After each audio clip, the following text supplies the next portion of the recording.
Welcome to Financial Repression Authority's Roundtable Insight, where the best fund managers, economists, and industry leaders discuss the key investment issues and challenges in the current macroeconomic environment. Hi, welcome to FRA's Roundtable Insight. This is Richard Bernoulli. Today we have Ira Harris and John Charalambakis. Ira is an independent trader, hedge fund manager, and global macro consultant, trading foreign currencies, equities, bonds, and commodities for over 40 years. He was also CME director from 1997 to 2003 and is currently also now a CME director. John has been professor of economics and finance, as well as an advisor on asset allocation for over 20 years. John has worked as a consultant for government agencies, corporations, and nonprofit groups in several countries. He's the author and editor of books and numerous articles relating to economics, finance, and investments. He's the managing director of Black Summit Financial Group. Welcome, gentlemen. Thank you. Thank you, Richard. Thank you, Richard. Thank you. Great. I thought we'd just jump right in terms of what's happening in the global economy and the financial markets, especially as it relates to COVID-19 and emerging financial crises in Europe. What are your initial thoughts, John? Thank you. Appreciate the time that you give me the opportunity to discuss some ideas and exchange thoughts. I think that the COVID-19 was the trigger for the bear market we have been observing in the last month. Markets overall were overvalued, and they were looking for an excuse for profit taking. Certainly, our hearts are broken, and we weep for the loss of life that will never be recovered, the pain that societies have gone through, and the agonies that we're still struggling with, and maybe more are coming our way. Of course, that shows that we have not been prepared for something that could have happened. And even from an Austrian standpoint, a spare tire is always useful. We are on a long road. Every one of us, whether we represent individuals, families, corporations, or nations. And in my humble opinion, a spare tire reserves are always needed. And governments, all the governments around the globe, whether that's the Chinese government, the Italian government, the German government, or the US government, clearly demonstrated that they had not been prepared for anything like that, which is very unfortunate, and to some extent may show that we are dealing with emergencies and crises or risks with complete incompetence. So if I want to fast forward, I remember that the weekend of January the 24th, we wrote to our clients that we're going to go more conservative, we're going to raise cash, and we'll probably buy a bit more gold. On February 6th, we published and we made it public that that's what we have been doing for about 10 days. In mid to late February, we published articles and we sent to our clients reports that we believe that the S&P 500 may found some kind of an equilibrium around 2200. You may recall it found some kind of an equilibrium around 2237. Since then, it has gone up about 10%, which is irrational, unexpected, and has no basis for that. And we expect that the markets will decline at least another 15% from current levels. And your thoughts, Ira? Well, let me speak to John's opening comment, because I think that's exactly, that's what I've been writing about in my blog, and it's certainly what is correct. people like to say, oh, the coronavirus, but it wasn't the coronavirus. The pile of tinder, as I like to tongue-in-cheek say, it takes a single spark to start a prairie fire, but you have to have dry tinder. And the dry tinder, of course, was a massive buildup of debt around the globe, which was a product of 10, 11 years of Bernanke, Yellen, and, of course, Draghi and Kuroda, and everybody else who followed. So there was a massive buildup of debt. There was no, as Alex Harris on Bloomberg Radio said today, there was no beautiful deleveraging, as Ray Dalio would like to say, because the debt buildup just transferred hands. And now it was the virus that revealed what calmer people have been talking about, that the massive buildup of debt, even though it's at phenomenally low interest rates, was going to come back and bite and haunt. And here we are, and I have to go dust off Schumpeter's essays to refresh myself as to what he talks about. And of course, he was during the Great Depression when he talked about pushing on a string, which was that, hey, you could take interest rates down to zero, but if there's not an entrepreneur who doesn't see profit potential, won't borrow. And it's, of course, as Paul Volcker taught us, it's much easier to crush inflation. That's why it's an asymmetric relationship, because you can raise rates to the point where you can't make a profitable return, and therefore everything will slow down. But we're at the other end of the extreme now, and because the central banks really bear the responsibility of this, because they let financial markets, of course, direct them. I still think that the greatest mistake of the last 10 years was Bernanke during the taper tantrum of May and June of 2013, when he backed off, and then Yellen backed off when the Chinese got in trouble in 2016. And of course, we had the Powell pivot, all which made the leveraging up of the system very comfortable, and allowed people to just layer on levels of debt and ridiculous investment strategies with these short vols, which have blown up. And that's where we're at.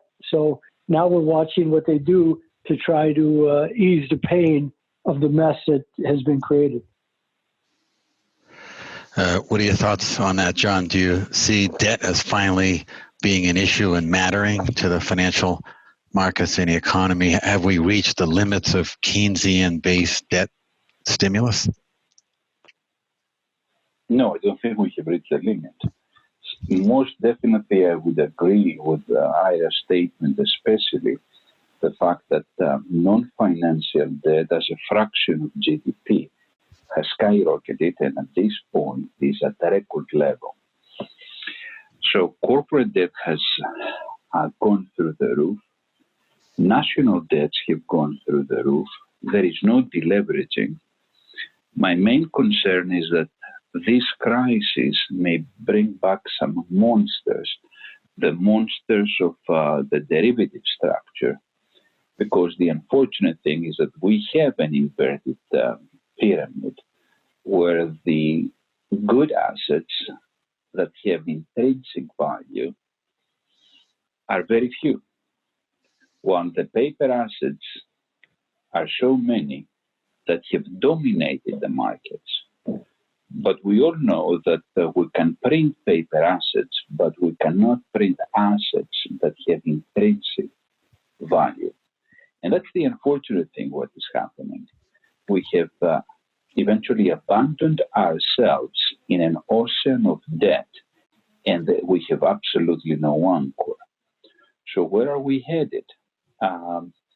If the derivative structure, which is lethal, starts resurfacing again, then we're going to have a major problem. And my fear is that both central banks as well as governments, they believe that by throwing money, they're going to resolve the case. No. The debt that we create now, if that's national debt, eventually have to be repaid, either through higher taxes or confiscation of assets or devaluation of the currency, or maybe a combination of all of those. As far as the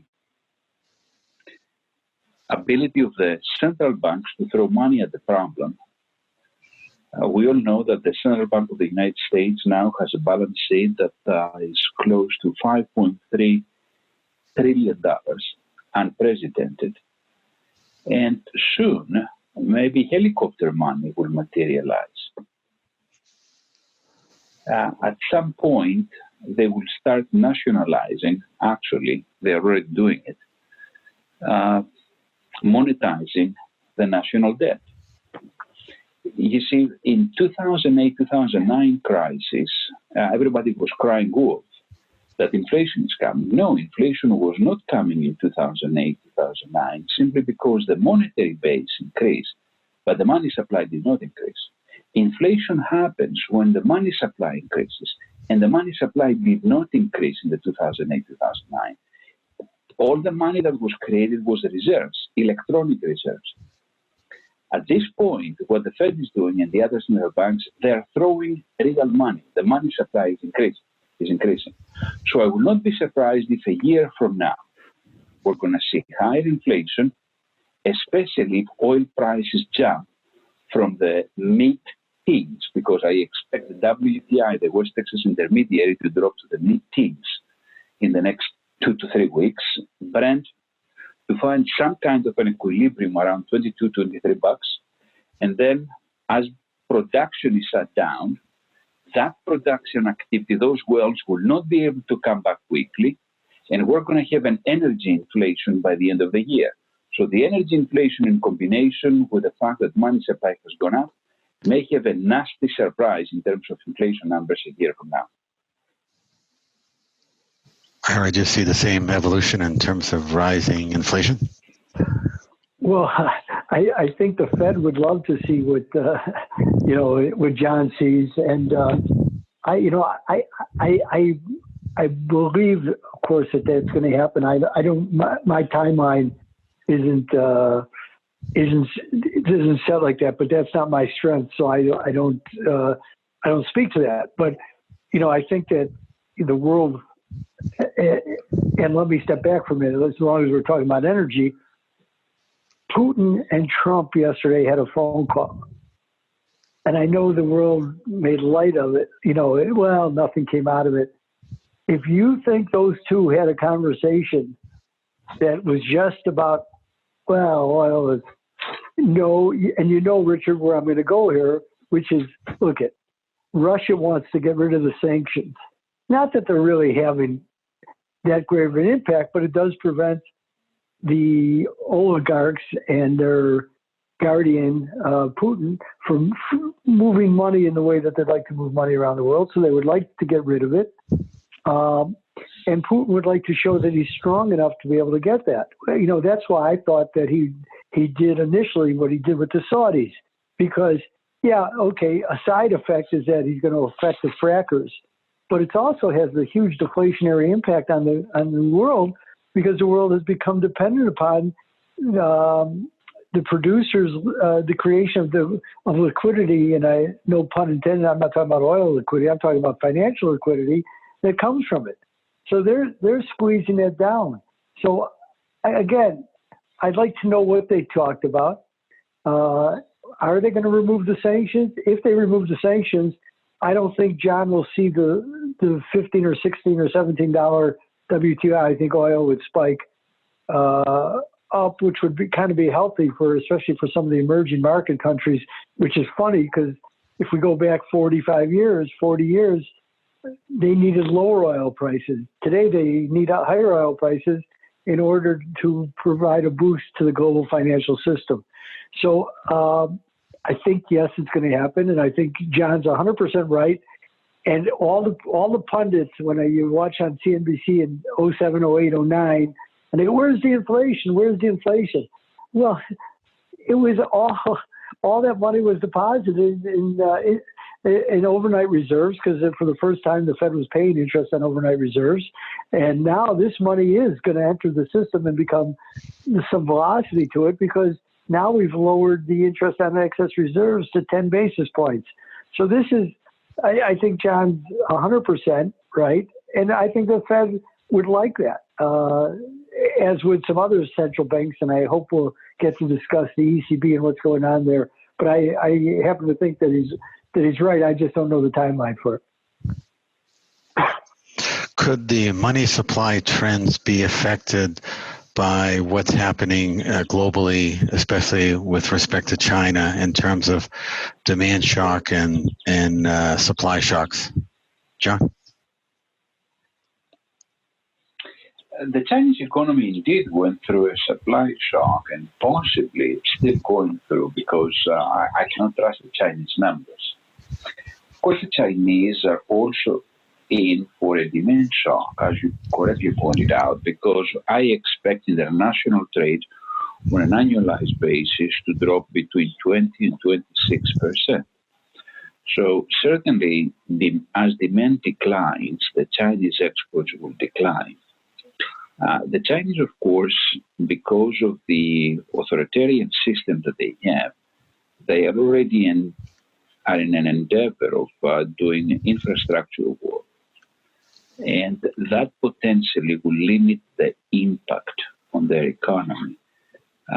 However, the Chinese Central Bank, the People's Bank of China, is taking also monetary measures, is going to throw money into the local economy.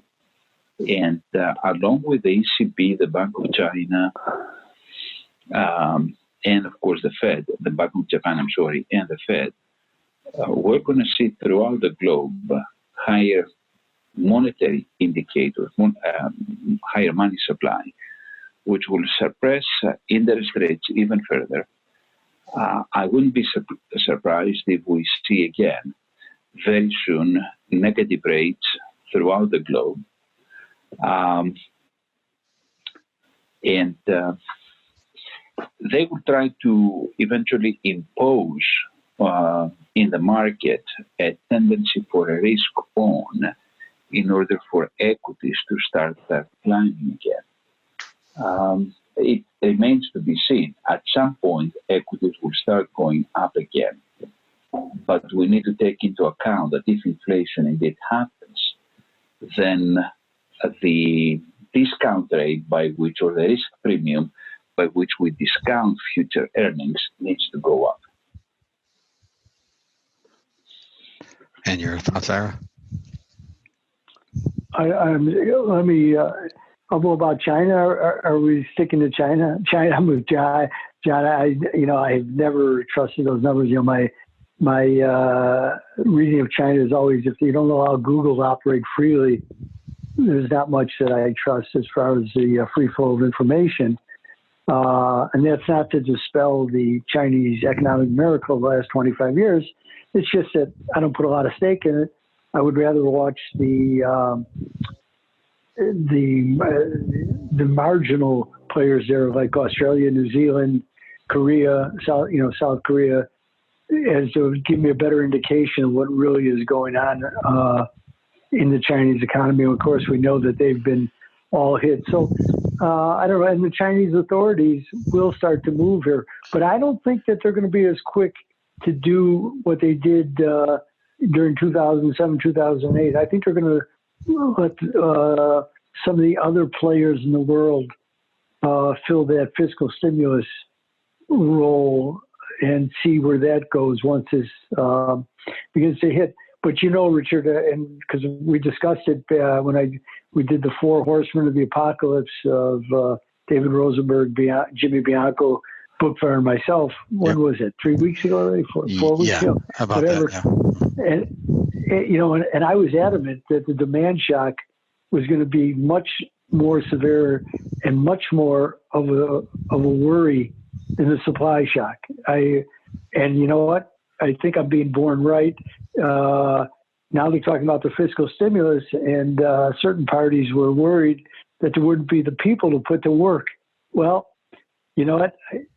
The demand shock was going to ensure that you were going to see a jump in unemployment. So there will be workers aplenty when they do the next leg here and come up with a fiscal infrastructure project here and other places. So, yes, and that'll also add, I think, to John's commodity inflation that will ultimately take place. When? I don't know, but I saw copper jump today, just the mere discussion of these infrastructure projects, because all these commodities have been hit so hard. But I know we're not out of the woods yet, because even with the Fed announcement today about FEMA, and not the National Disaster Relief Program, but the opening up a repo facility for foreign central banks, especially the emerging markets, who have debt to swap for dollars on a nightly, weekly, monthly basis, is an important step. But we still, the strength of the dollar is an overhang, which I think is not healthy right now for the global system. John, what are your thoughts on the emerging repo crisis, repurchase agreement market, especially as it relates to European banks and emerging markets, as Ira just mentioned, and the related dollar funding challenges?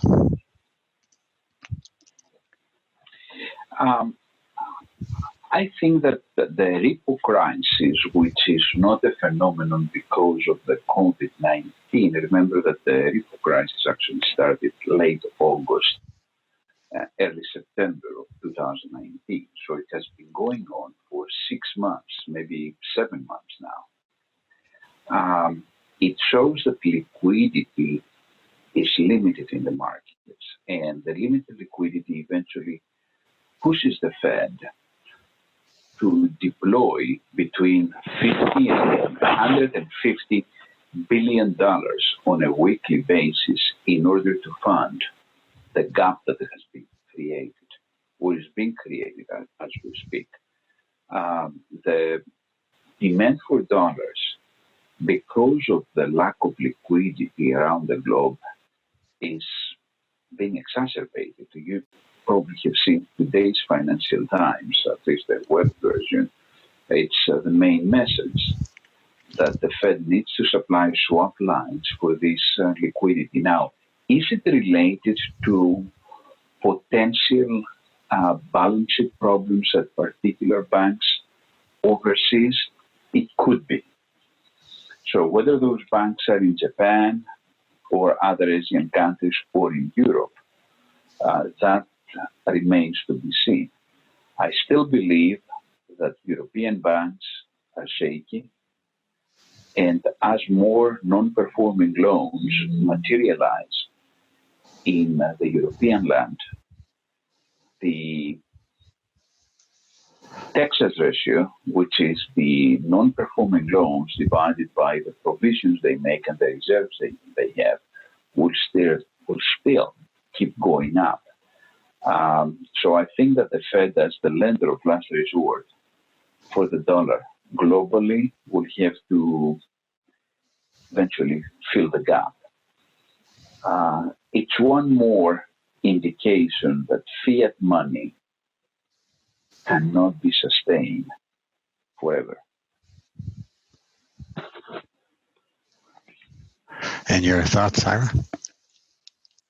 Well, now that we've kind of paraded around and we get to Europe, I think the European situation is potentially a real harbinger of some bad things. And I was not a fan of when Christine Lagarde was appointed ECB president. But I have to say, and I have said actually since she came aboard and before, because I was never a fan of Mario Draghi. I thought he did some very bad things. But we're now at the point, and what this has shown, and the discussion has picked up. I mean, Ambrose Evans-Pritchard, even Wolfgang Munchau, and the fact that I'm citing Munchau is it must be a cold day in hell. But they're all discussed. What Lagarde is she's trying to do it. She's pushing these Corona bonds, which are the nose under the camel tent to create a Euro bond.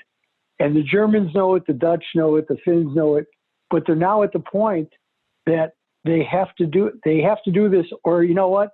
Everybody should leave the Euro, because then there's no purpose to it. If you can't create a EU-wide debt instrument, then the currency is superfluous. They did this all backwards, and I understand why they did it backwards, because once they allowed the German unification, everybody was in a hurry to make sure that Germany would be a good citizen of Europe and tied up forever into the European machine. But they need to do this, and the Germans are balking, of course, because they're going to be the ultimate guarantor, and they're going to wind up as what Bernard Connolly has so beautifully explained for 25 years as a transfer union. And they don't want to admit to that. But Lagarde knows that they have to, because if they don't come and do this, there's going to be a massive debt default in Europe, which is going to ripple through the global economy on top of everything else we have going. This will not stand. So everybody's in a hurry. If they don't get this done, I think it's going to be very bad. And I'm not a fan of it, but Draghi laid the groundwork. And Lagarde could actually do this right now, because they're sitting there. And I know the German court in Karlsruhe will enforce the basic law, which they've hemmed and hawed about, but the European Court of Justice will come to and this will go on, but she needs to seize the moment and get this done, or just take all that debt that sits on the ECB balance sheet and synthetically create a Euro bond, which has all been done supposedly by the capital key anyway. So Europe, and I think John is right, he talks about the European banks, and the European banks are carrying massive amount of sovereign debt on their books at a zero risk weighting. If this falls apart, that zero risk weighting is meaningless, and you will absolutely have a phenomenal debt default situation on your hands coupled with this. It is not a good, this to me is the most dangerous element of it all. What do you make of that, John, for the potential of a European sovereign bond, and also related potential for moving to cashless society, based on government cryptocurrencies? Yeah, we cannot underestimate the power of the central banks.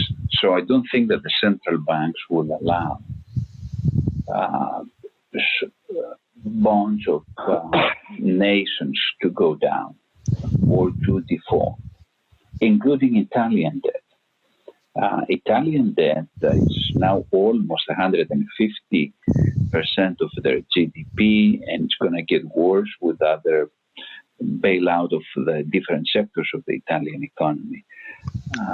So I don't believe that, and I'm not seeking any defaults in the European land, at least not sovereign defaults. There will be some tremors. The trade default swaps will go up. There will be opportunities for trade. Will we move in a cashless society? Yeah, possibly we could move into a cashless society. Digital currencies, cryptocurrencies, unless they are adopted, fortunately or unfortunately, by central banks, will not become major players. That's the reality, and we need to be realists. So I don't expect that all those cryptocurrencies, even if I believe in the competition. I remember in the Austrian school of thought, we do believe in competition. So it's good to have. We do believe.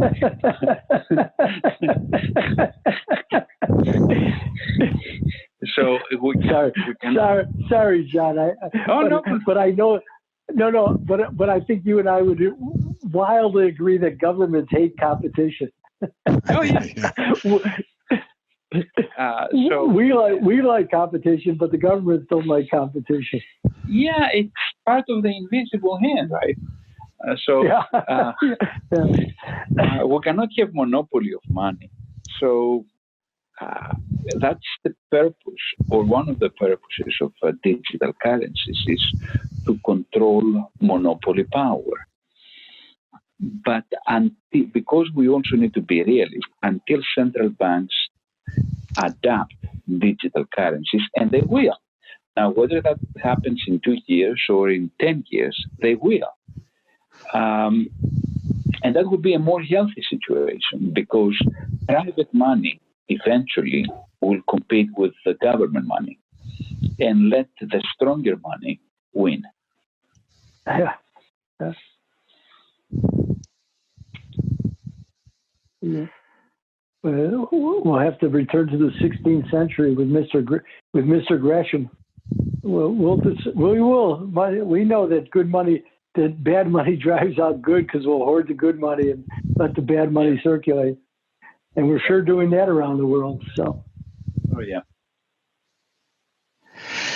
And finally, just a last question on using the principles of the Austrian School of Economics towards investing and trading.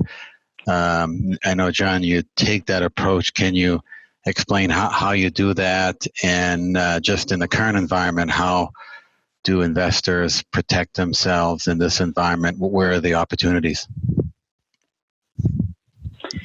Yeah, I would say 3 or 4 basic principles need to be applied at this stage. Principle number 1 is preservation of capital. That's the number 1 goal that every manager, every wealth manager and asset manager should have: preservation of capital. And that would include to have cash handy to be deployed when things calm down. So that's what we do. We try to preserve the capital of our clients and have more than enough cash. At this stage, maybe 50% cash in our accounts to deploy to good companies, and that's principle number 2, solid companies whose fundamentals can eventually give us some relief that the money will not be lost and there are good prospects. So principle number 1, preservation of capital with enough cash right now. Principle number 2, we buy when things eventually find, or markets find, an equilibrium, and they have not found an equilibrium yet, by deploying it to good companies, solid companies. When we wait to deploy, there are opportunities to generate income by selling puts. For example, in the last 3 weeks, 3.5 weeks, I should say, since early March, we sold puts on different companies. We didn't lose money on any of them. And the minimum return that we got was like 11%, and the maximum return was about 270%.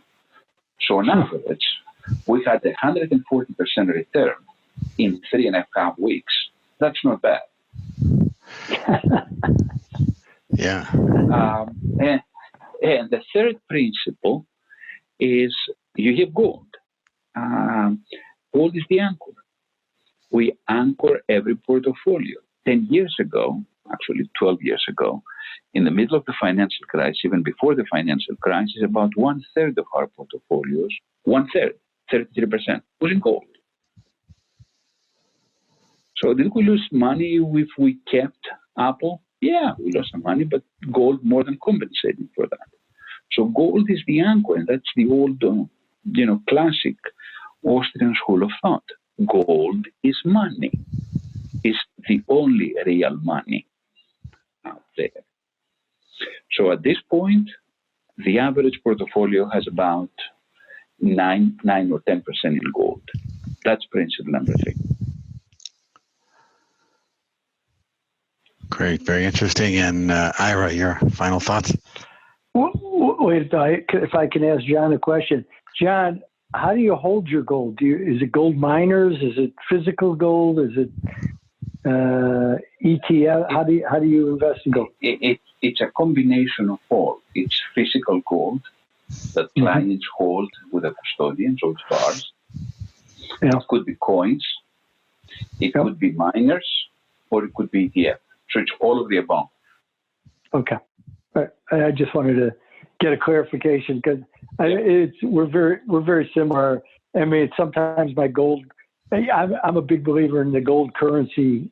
I do everything in the futures market because that's where my strength is and my expertise. So, but I'll do gold against the euro, gold against the Swiss franc, gold against the yen at different times because it's all relative things moving around anyway. And today's gold action was kind of interesting. The fact that it was down $50 with everything that else was going on.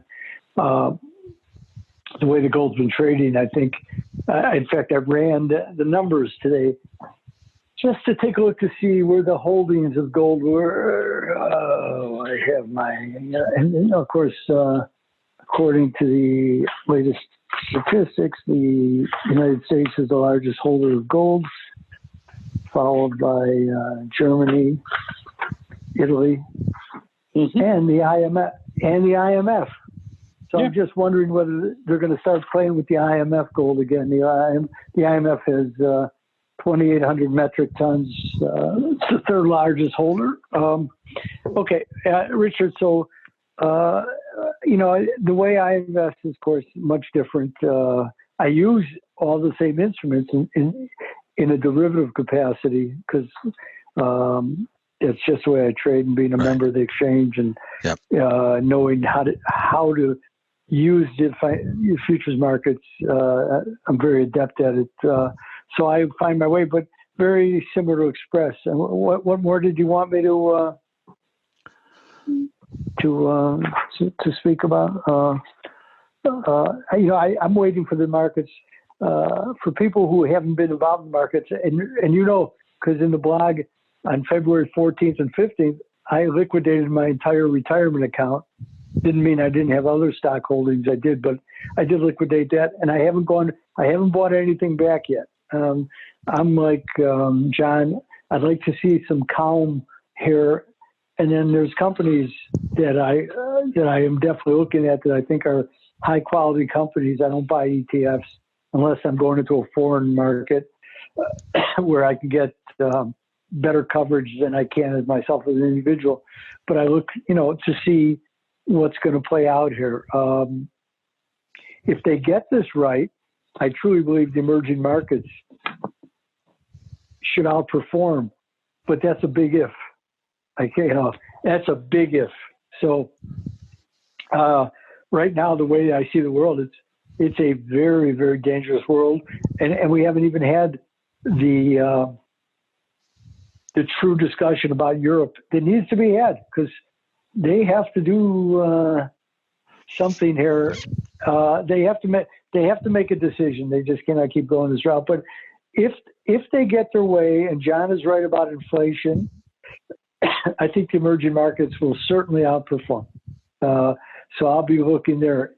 If they get this right, and again, we don't know how long this is going to play out, but the demand shock with a fall off has been nothing short of astronomical, but not unexpected. Because don't forget, every bull in America has talked about the 3.5% unemployment rate, how robust the U.S. economy was, even though everybody else in the world was, Germany had record low unemployment, Japan unemployment stayed, was staying. So everybody's employment picture was good, but we've just seen how fast that has changed. And it's going to, they're talking numbers. I don't make forecasts like that. To me, those are silly forecasts. 9% fall in GDP, 40% fall. It's a race to the bottom. Why do I feel like the ghost of Joseph Granville is looking over my shoulder? I don't look at it like that. I just do think that the demand destruction that we're seeing is real, and people are not in a situation. There are too many people who like to compare it to Japan. But Japan went into their 2.5 decades of economic slowdown with huge savings, and 97% of their debt was domestically owned, and they were not the world's reserve currency. So I'm always bothered when people do those